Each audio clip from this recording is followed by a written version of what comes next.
자, 읽어드린 본문의 말씀을 통하여서 부활이 없으면 이것도 없다, 이런 제목으로 하나님의 말씀을 전해드리겠습니다. 프랑스에 야심찬 한 잘나가는 영웅이라고 하는 사람이 있었습니다. 그는 기독교를 추종하는 사람들이 전 세계적으로 수십억 명이 되는 것을 알고 심히 놀랐습니다. 그래서 자신도 예수님처럼 위대한 종교를 하나 만들어서 많은 사람들이 자기를 따르게 하고 싶었습니다. 그래서 그는 한 성직자를 찾아가서 권면을 요청했습니다. 목사님, 나도 예수님처럼 위대한 종교를 하나 만들고 싶습니다. 그런 위대한 종교를 만들 수 있는 비결을 아시고 있으면 저한테 가르쳐 주십시오. 그러자 목사님이 정중하게 그에게 대답을 했습니다. 예, 한 가지 좋은 방법이 있습니다.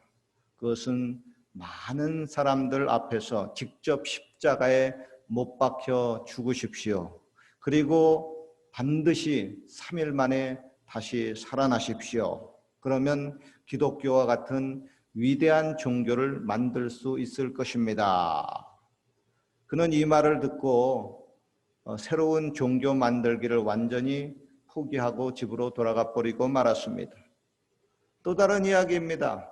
메시아가 되고 싶어하는 한 사람이 있었습니다. 그는 신문사를 찾아갔습니다. 그리고 자신 스스로 자기를 이렇게 소개하고 외쳤습니다. 내가 하나님의 아들 메시아입니다. 나를 신문에 내주십시오.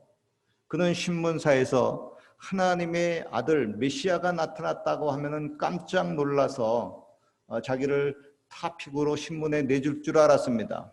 그런데 신문사에서 아무런 관심이 없었습니다.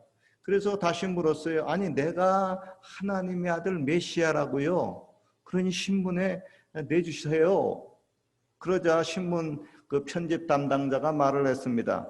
당신이 살인을 하거나 세상을 놀랍게 한 어떤 범죄를 저지르면 우리가 당신을 신문에 반드시 내주겠습니다.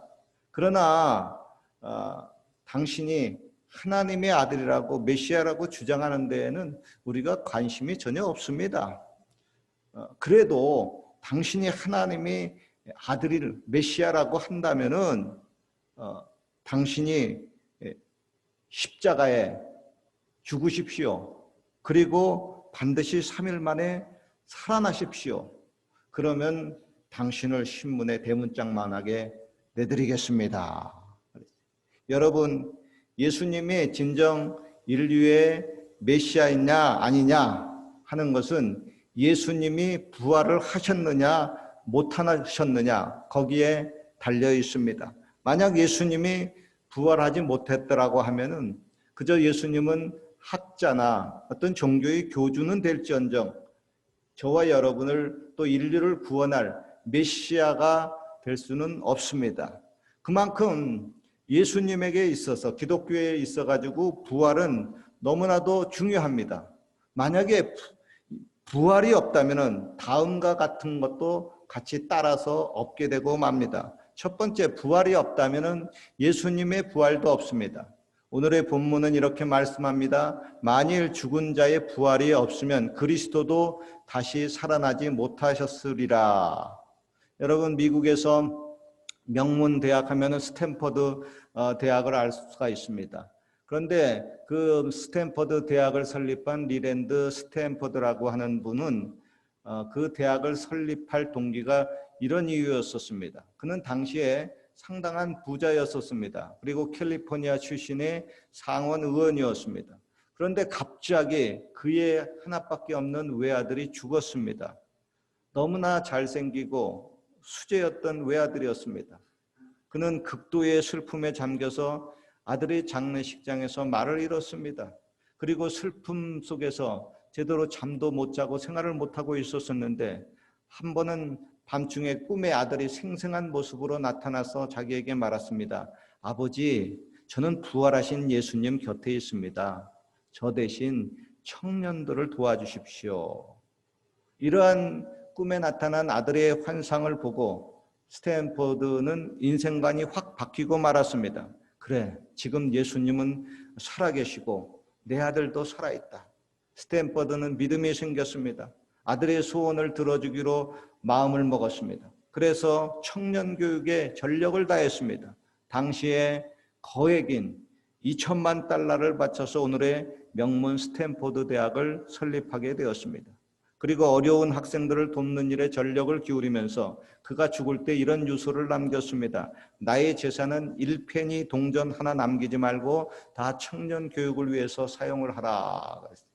여러분, 사람이 죽은 후에 다시 산다고 하는 건, 즉 부활은 인간의 상식으로, 과학으로 잘 이해가 안 됩니다. 뭐 요즘은 좀 과학이 발달이 돼가지고 죽어도 다시 그 세포를 끄집어내가지고 뭐 DNA 조작으로 다시 살려낼 수 있다고 말을 하고는 있지만, 여러분, 예수님의 부활은 그런 그 육체의 썩어질 몸으로 다시 살아나는 그런 부활이 아닙니다.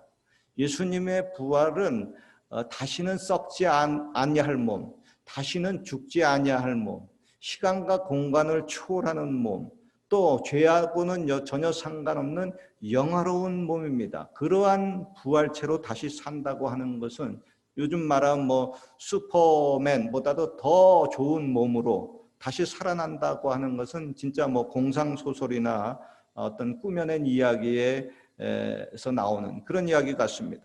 그러나 성경은 이러한 위대한 부활이 엄연히 존재한다고 증거합니다. 그리고 예수님은 이러한 몸으로 부활하셨다고 합니다. 그래서 예수님은 부활의 첫 열매라고 얘기합니다. 만약에 부활이 뭐 없다고 하면은 예수님의 부활도 없다는 그런 이야기가 돼버리고 맙니다. 그리고 두 번째, 부활이 없다면 저와 여러분의 부활도 없게 됩니다.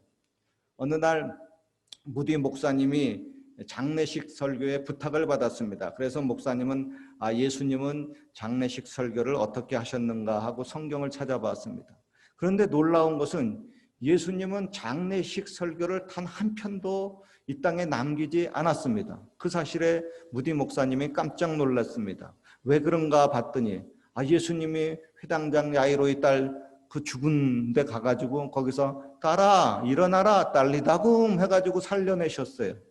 또 한 과부의 아들이 죽어서 관 속에 들어갔는데 그 관을 붙잡고 예수님이 청년아 일어나라 하고 또 살려내셨어요. 또 마르다 마리아의 오빠 나사로가 또 병들어 죽었는데 그 무덤 속에 들어가가지고 나사로야 나오너라 했더니 시체가 뚜벅뚜벅 걸어 나왔어요. 그러니까 예수님은 장례식장에 가가지고 잘 편안히 잠드소서 이런 것이 아니라 다 살려내 버렸어요. 그리고 예수님도 자신도 또 죽은 지 사흘 만에 다시 살아나셨어요. 그러니까 예수님은 생명이요 부활의 주인이시기 때문에 다시 자신도 살아나고 또 죽을 사람도 다시 다 살려내기 이런 권세를 가지신 분이기 때문에 예수님에 있어 가지고는 장례 설교가 뭐 죽음이 다 무의미하기 때문에 설교를 남기지 않으셨죠. 여러분, 사형 선고를 받고 어떤 한 죄수가 사형 집행만을 기다리고 하루하루를 초조하게 살고 있었어요. 그런데 그 죄수는 사람들이 면회 오는 것을 일절 다 거절했습니다. 그 이유가 뭐냐면 어떤 사람이 면회를 오면은 그 사실을 간수가 죄수에게 이제 알려주잖아요. 근데 이제 간수가 나타나가지고 아무개 면회 왔다 하면서 싹 끌고 가면서 사형장으로 탁 끌고 간다고 합니다. 면회실로 안 가고. 그럴까봐 아예 그냥 면회 오는 것을 일절 거절을 하는 거예요. 그런데 어느 날 뜻밖의 그에게 모든 죄를 사해준다고 하는 그 사면권이 주어졌습니다. 사면장을 든 관수가 그 죄수에게 달려갔어요. 너무나 본인도 기뻐서. 그래서 그 사형수가 이보게 자네 사면되었네 하고 다가가니까 그 간수가 그냥 고래고래 소리를 지르며 그 간수를 향해서 막 욕을 해댔습니다. 아니 간수는 자기가 기쁜 소식을 전해주려고 사면장을 전해주려고 했는데 왜 이렇게 자기한테 욕을 하는 건가 봤더니 자기가 면회 왔다고 하면서 또 사형장으로 끌고 갈까 봐 막 고래고래 소리를 지르는 거예요. 그러니까 이제 그 간수가 당신 이제 사형받지 않아. 당신 죄가 용서되었어. 당신 이제 사면되었단 말이오. 그 사형수는 처음에 자기의 눈을 의심했습니다. 자기가 무슨 꿈을 꾸고 있나 생각을 했어요. 분명히 죄로 비추어 볼 때 자기는 극악무도한 죄를 지어가지고 누가 봐도 자기가 생각을 해도 사형을 당할 수밖에 없는 죄인이었습니다. 그런데 그에게 진짜 보니까 사면장이 주어졌습니다. 그는 그 사면장을 보고서 눈물을 흘렸습니다. 그리고 나중에 너무너무 좋아서 이리 뛰고 저리 뛰고 뒹굴었습니다.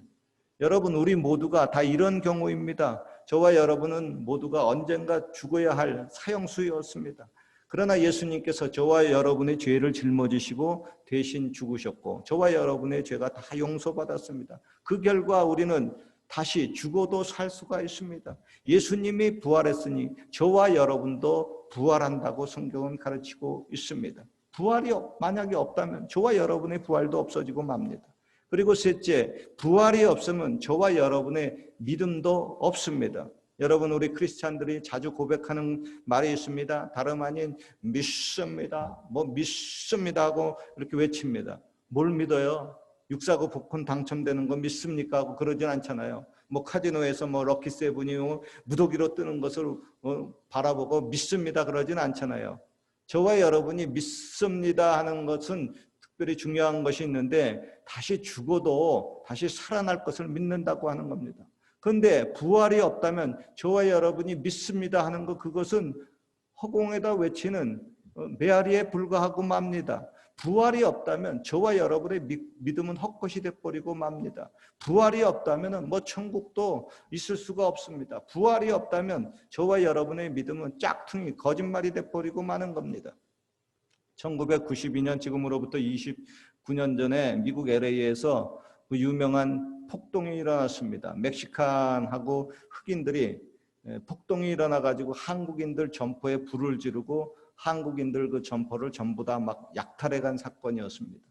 그 일이 있은 후에 며칠 후에 그 미국의 한 초등학교에서 일어난 사건입니다. 교장 선생님이 학교를 돌아보고 있었어요. 그런데 평소에는 아주 더러운 옷을 꾀째째하게 입고 있던 한 멕시칸 아이가 그날따라 아주 새 옷으로 예쁜 옷을 입고 있었어요. 그래서 교장 선생님이 그 학생에게 물었습니다. 얘야, 너 이 옷 누가 사줬니? 그러니까 아이가 좋아서 대답을 했습니다. 우리 아빠가 한국 옷가게에 가서 훔쳐온 거예요. 애들은 그대로 말하잖아요. 교장 선생님은 그 이야기를 듣고 너 참 대단하구나. 한국 사람들 참 많은 약탈을 당한 모양이다 생각하고 또 학교를 돌아보고 있는데 한국 학생들이 나무 밑에 모여서 몇몇이 눈을 감고 엎드려 있었어요. 그 모습을 보고 교장 선생님이 너희들 뭐하니? 그러니까 한국 아이들이 대답해요. 우리는 기도를 하고 있는 거예요. 무슨 기도를 하는데? 우리는 한국 점포를 불태우고 도적질을 한 그 흑인들과 멕시칸들을 용서해달라고 하나님께 기도하는 중이에요. 아니, 왜 한국 사람들을 그렇게 공격한 사람들을 위해서 기도하니? 아이들이 대답합니다. 우리가 죽으면 모두 다 하나님 앞에 갈 터인데 가서 그들을 용서하지 않으면은 하나님 앞에 야단 맞을까 봐 그래요. 여러분, 우리 크리스찬들은 죽어서 하나님 앞에로 갈 것을 믿습니다. 그리고 크리스찬에게 있어서 죽음은 세상 사람들이 말하는 그런 허무와 끝을 의미하지 않습니다. 저와 여러분의 죽음은 오히려 새로운 시작의 날이요, 또 부활을 기대하는 날입니다. 부활이 있기 때문에 우리는 남을 용서하고 부활이 있기 때문에 저와 여러분은 믿음으로 살아갈 수가 있습니다. 만약에 부활이 없으면 저와 여러분의 믿음의 토대는 완전히 무너져 버리고 맙니다. 네 번째, 여러분, 부활이 없다면 저와 여러분의 수고에 대한 보상도 없게 되고 맙니다. 우리의 육신의 눈에 보이는 세상, 이게 다가 아닙니다. 분명 눈에 보이지 않냐는 세상이 분명히 있습니다. 그때 하나님은 저와 여러분의 삶 속에 분명히 냉수 한 컵이라도 또 저와 여러분의 그 모든 어떠한 선한 행실에 대해서 일일이 다 보상해 주겠다고 말씀을 하고 있습니다. 그런데 부활이 없다고 생각해 보십시오. 상을 받을 사람이 없는데 도대체 누구한테 보상을 해줍니까? 그래서 부활이 없으면은 보상도 없게 돼버리고 맙니다.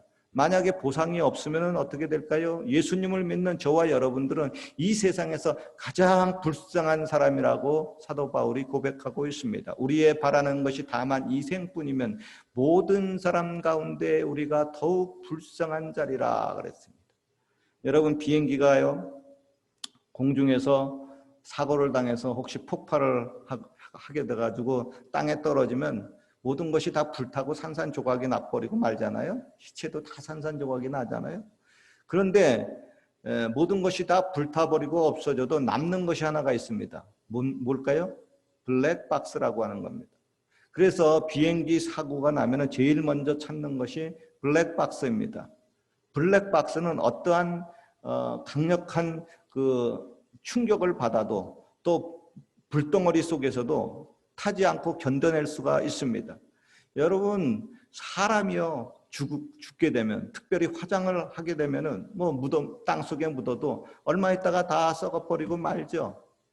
그리고 화장을 하면은 불 속에 시체를 넣고 몇 시간 있다 보게 되게 되면 시체 다 타버리고 하얀 뼈 조각 남게 되는데, 그것을 또 가루로 만들어 보관하게 되는데, 그리고 그 가루마저 바람에 또 날려가 버리게 되면 사람의 존재는 없어지는 것 같아요. 그래서 눈으로 보면 사람이 죽으면 아무것도 없는데 뭐가 남아?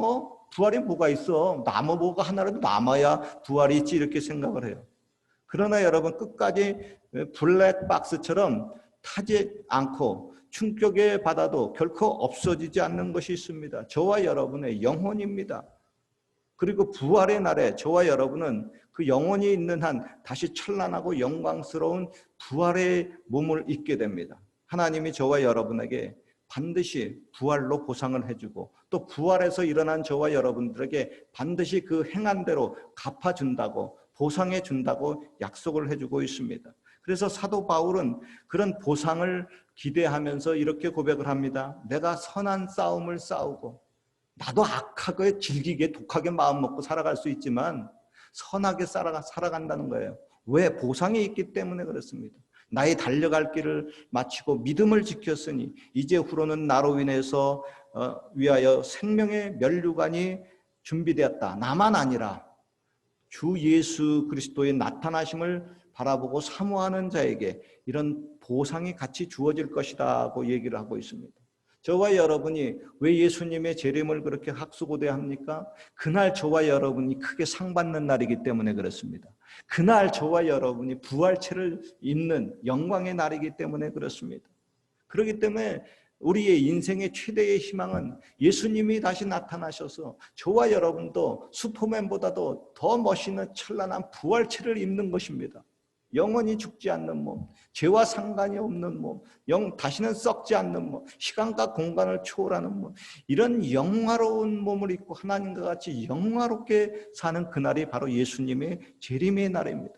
그러므로 예수님의 재림을 바라보고 사모하는 자에게 분명히 하나님께서 보상을 해준다. 부활로 또 행한 모든 것에 보상을 해준다고 약속을 하고 있습니다. 그런데 부활이 없다면 보상도 없어져 버리고 마는 겁니다. 결론입니다. 부활이 없다면 예수님도 부활하지 못했을 것이고, 부활이 없다면 저와 여러분의 부활도 없었을 것이고, 부활이 없다면 저와 여러분의 믿음은 다 헛것이 돼버리고 말고, 부활이 없다면 보상도 다 없어져 버리고 다 끝이 돼버리고 맙니다. 저와 여러분이 짧은 인생을 살아가는 가운데 있어서 분명히 부활이 있습니다. 보상도 있습니다. 영원한 행복도 주어집니다. 아무쪼록 부활을 통해서 나타나는 이러한 영원한 그 행복, 그 기쁨에 같이 동참하시기를 주님의 이름으로 축원합니다.